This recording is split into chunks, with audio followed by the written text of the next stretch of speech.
Congolaises, Congolais, mes très chers compatriotes, en ce jour solennel du 30 juin, nous célébrons nos 65 ans d'indépendance. 65 ans d'un cheminement audacieux amorcé le 30 juin 1960, lorsque notre peuple, uni par une aspiration irrépressible, a revendiqué son droit inaliénable à la liberté et à l'autodétermination. Cette date n'est pas qu'un jalon historique.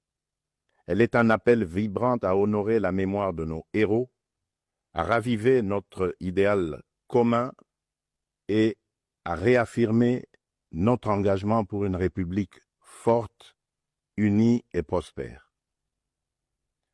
En ce jour de souvenir et d'espérance, j'honore la mémoire de nos pères fondateurs, Joseph Kasavubu, Patrice Emery Lumumba, et de tous ceux qui, souvent dans l'anonymat, ont offert leur vie en sacrifice pour rendre possible l'idéal d'un Congo libre et maître de son destin. Leur courage est le socle de notre souveraineté, leur vision, le flambeau de notre avenir. Mes très chers compatriotes, aujourd'hui, notre célébration revêt une portée exceptionnelle.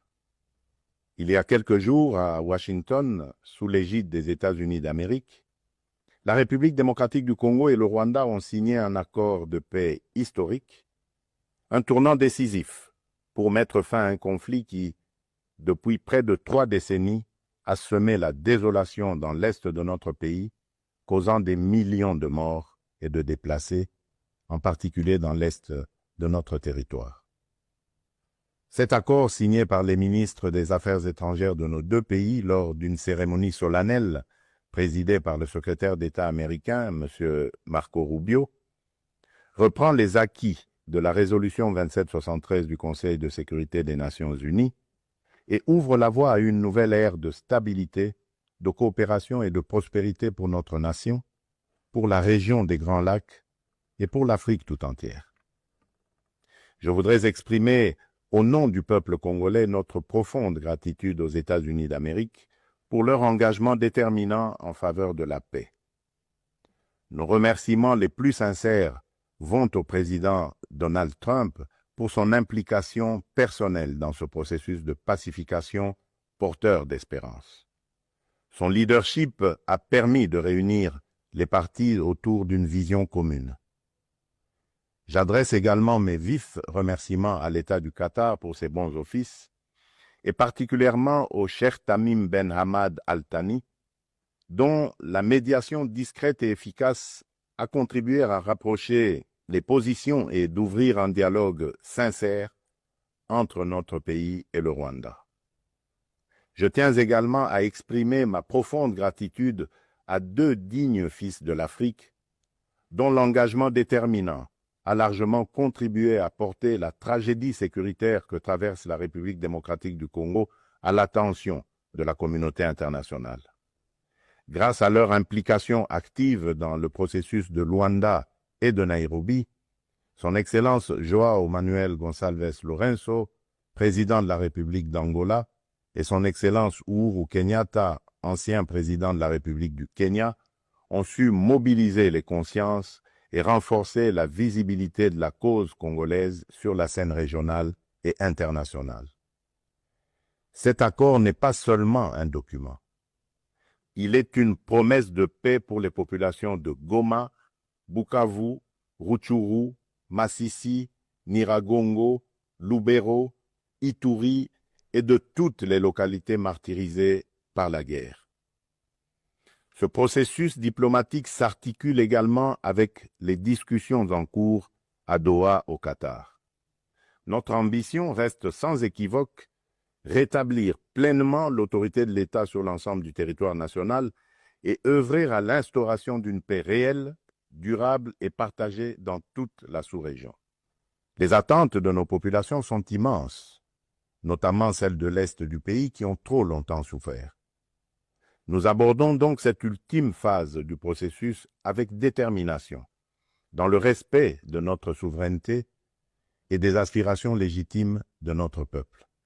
Les prochaines étapes devront aboutir à la démobilisation, la réinsertion conditionnelle, et au cas par cas des ex-combattants à travers le PDDRCS et enfin à la reconstruction des régions jadis affectées par les conflits armés.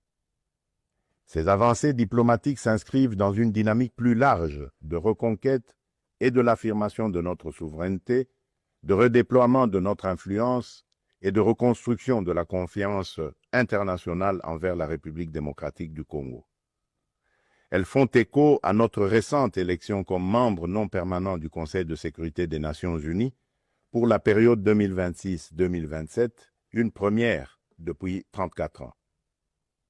Ce mandat n'est pas un honneur protocolaire, c'est une responsabilité politique et morale que nous porterons avec dignité en faveur de la paix, du multilatéralisme et des intérêts du continent africain. Mes très chers compatriotes, l'accord signé à Washington ouvre des perspectives inédites. Il augure une ère de paix durable, de coopération régionale et de prospérité partagée.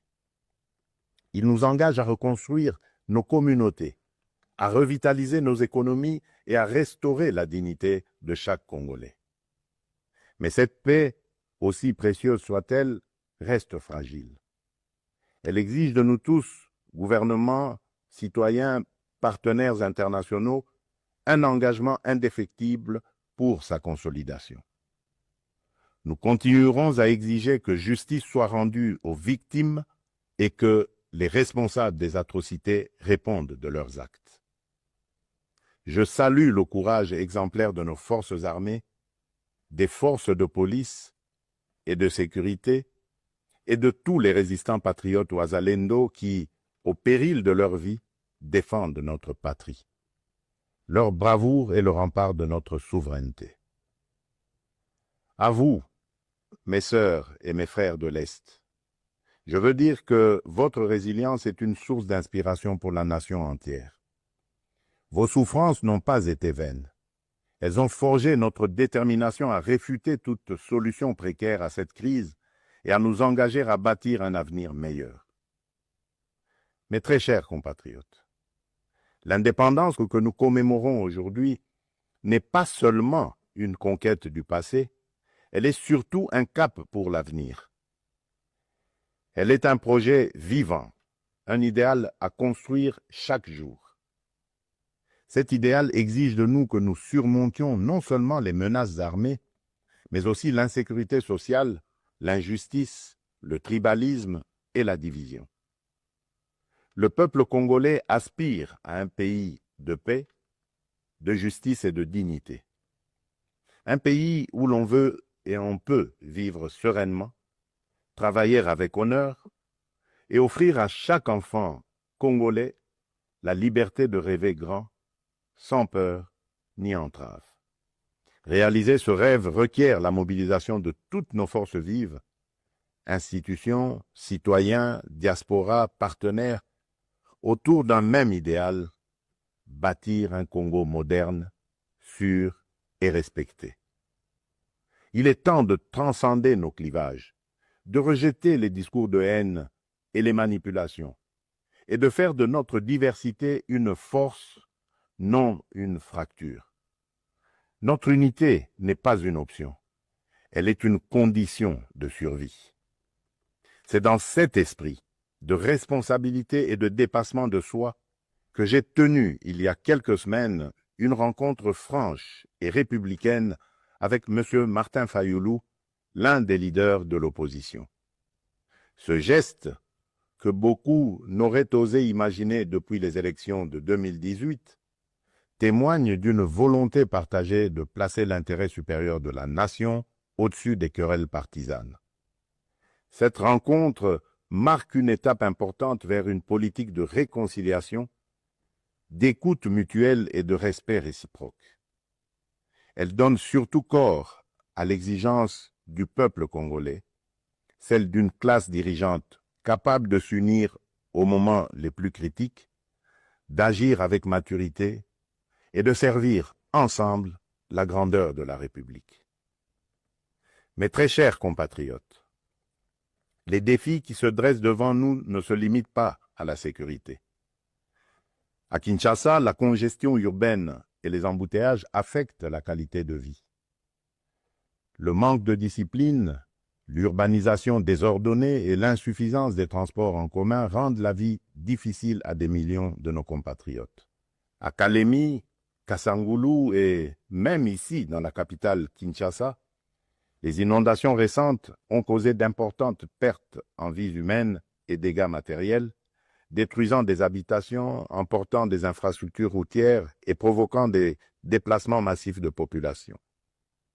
Ces événements climatiques extrêmes nous rappellent l'urgence d'agir à la fois sur le front de l'aménagement du territoire et de la résilience environnementale. À Mbandaka, le naufrage d'une embarcation a coûté la vie à plusieurs dizaines de nos compatriotes, endeuillant la nation tout entière.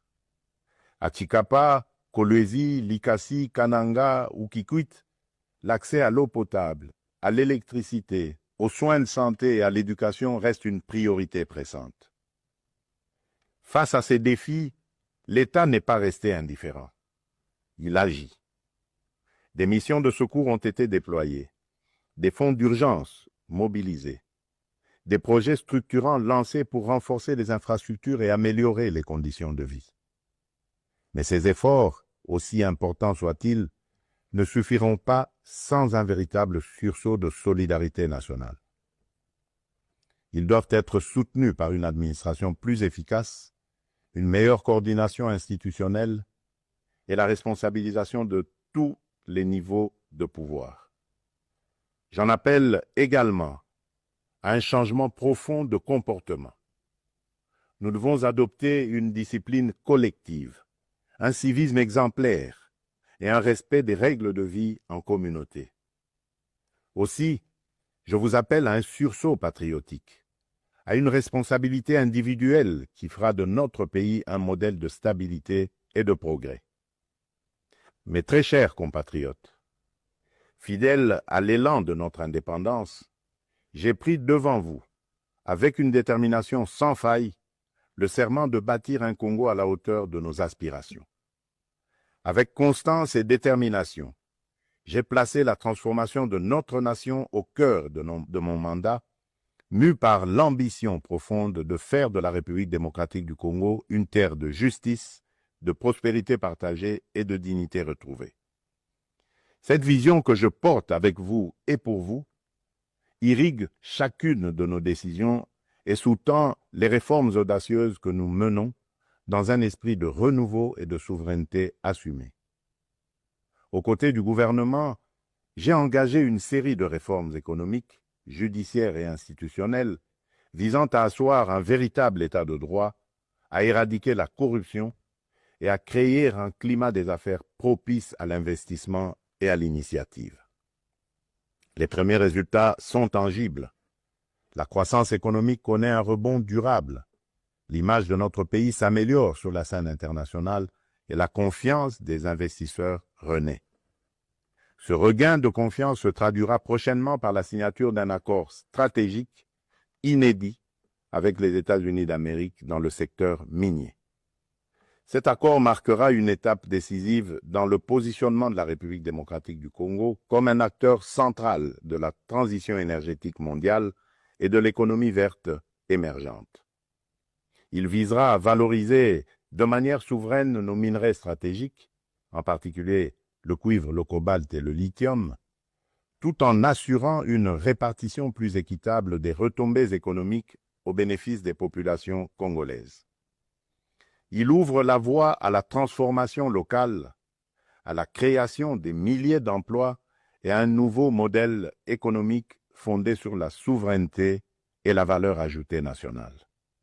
C'est là le fruit d'un travail collectif, déterminé, au service d'un seul idéal, offrir à chaque Congolaise et à chaque Congolais les perspectives réelles d'un avenir meilleur. Malgré l'adversité, notre peuple a toujours fait preuve d'une résilience extraordinaire. C'est cette résilience qui nous a permis de traverser les tempêtes du passé et qui nous permettra de surmonter celles d'aujourd'hui. Le Congo d'aujourd'hui n'est plus celui du fatalisme et de l'impuissance. À l'aube du retour tant attendu de la paix sur l'ensemble de notre territoire, s'ouvre un nouveau chapitre de notre histoire, porté par le courage inébranlable, la résilience admirable et la solidarité agissante de toutes les filles et de tous les fils de la nation. À nos partenaires des États-Unis, de la Chine, de l'Europe, des pays du Golfe, du continent africain et du monde entier, je le dis solennellement, la République démocratique du Congo est de retour, prête à nouer des partenariats stratégiques, fiables, transparents et surtout gagnant-gagnant. Nous avons les moyens de notre ambition, des ressources exceptionnelles, une position géostratégique centrale, un peuple talentueux et surtout un leadership résolument tourné vers l'avenir. Nous sommes prêts à jouer notre rôle, notre partition face aux grands défis de notre temps. La paix, la transition énergétique, le développement durable et l'intégration africaine. Je tiens toutefois à réaffirmer avec clarté les lignes rouges de mon action. Les ressources de la République démocratique du Congo ne seront jamais bradées ni livrées à des intérêts obscurs. Elles bénéficieront avant tout au peuple congolais. Aucun compromis ne sera toléré en matière de souveraineté économique. La République démocratique du Congo ne vendra ni son avenir, ni sa dignité. Mes très chers compatriotes, le monde change et la République démocratique du Congo a son mot à dire. Notre jeunesse déborde de talent, notre sol regorge de richesses, notre peuple rayonne de dignité. Ensemble, poursuivons notre projet commun, celui de bâtir un État fort, une économie diversifiée, une société juste et équitable. Ce 30 juin, faisons de notre indépendance un idéal vivant, incarné dans chaque famille, chaque quartier, chaque ville, chaque province. Nous ne visons pas seulement la fin de la guerre, nous voulons une paix véritable, qui sera le socle d'un vaste chantier de reconstruction d'une société plus inclusive, plus solidaire et plus prospère. Le gouvernement s'y attellera avec rigueur et transparence. Mais ce chantier ne réussira que si chaque Congolaise et chaque Congolais y prend part. Alors unissons nos cœurs et marchons ensemble, main dans la main, vers un Congo fort, uni et prospère. Bonne fête de l'indépendance à toutes et à tous. Que Dieu bénisse la République démocratique du Congo, son peuple et tous ceux qui l'ont choisi comme pays de résidence. Je vous remercie.